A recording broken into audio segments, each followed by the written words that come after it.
My name is Jim Brooks, one of the co-developers and executive producers of The Simpsons.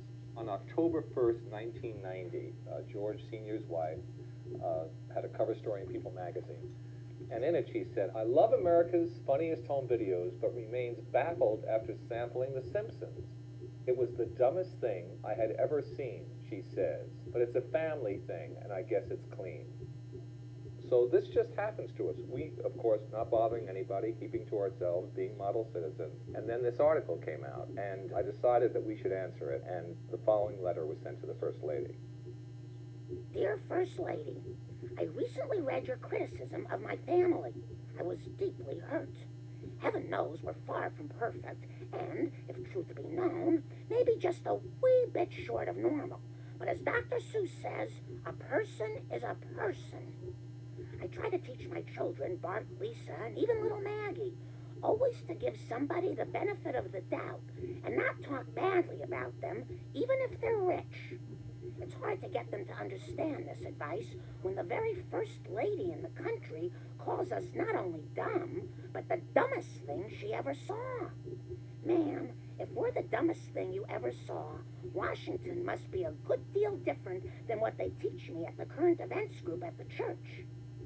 I always believed in my heart that we had a great deal in common, each of us living our lives to serve an exceptional man. I hope there is some way out of this controversy. I thought perhaps it would be a good start to just speak my mind. With great respect, Marge Simpson. That letter was sent on September 28, 1990. I liked having to be historical. And on October 9th, 1990, I mean, quicker than you and I would send a letter back to somebody, the First Lady of the United States sent this reply. Dear Marge, how kind of you to write. I'm glad you spoke your mind. I foolishly didn't know you had one. I'm looking at a picture of you depicted on a plastic cup with your blue hair filled with pink birds peeking out all over. Evidently you and your charming family, Lisa, Homer, Bart, and Maggie, are camping out. It is a nice family scene. Clearly you are setting a good example for the rest of the country. Please forgive a loose tongue. Warmly, Bárbara Bush. P.S. Homer looks like a handsome fella. It seemed that everything was fine. We had sent our own slightly humorous letter. She had sent an almost gracious reply, and the matter was over. And then George Bush addressed the Convention of Religious Broadcasters in the United States and said this. Well, let me tell you something. We are going to keep on trying to strengthen the American family, to make American families a lot more like the Waltons and a lot less like the Simpsons.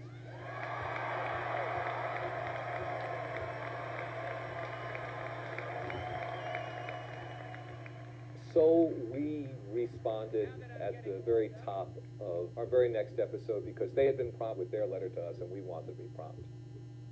We are going to keep on trying to strengthen the American family, to make American families a lot more like the Waltons and a lot less like the Simpsons. Huh? Hey, we're just like the Waltons. We're praying for an end to the Depression, too. Our relationship with the Bushes was going to be more complicated than anybody thought. For some strange reason, I was invited to a dinner for like 40 or 50 people, at which President Bush and the First Lady would be the guest of honor. So I thought we had a connection, that we'd shared a joke, and that it was sort of fun, and that we, in some strange way, I guess we'd each had given our individual messages out. So they have a receiving line where they have the First Lady and George Bush, and everybody goes to shake hands with them. And she's a beautiful-looking woman, Bárbara Bush. She's, everybody's mother. She has that image. You can't help but look at her and love her and feel like an American. So I'm feeling fine. I'm walking towards her, and and nervous and, giggling like I shouldn't be giggling because it was sort of like, meeting him, meeting her. And she's at the line, and I stop, and I say, "Mrs. Bush, my name is Jim Brooks. I'm the one involved in the Simpsons thing. Remember we had that exchange?" And she gave me a drop-dead, withering cold look where and, there's a receiving line where this cold air was just, and we had settled our score with her. Her husband was still mad at us. So it's rough to have people jammed around you as you're snubbed by the First Lady.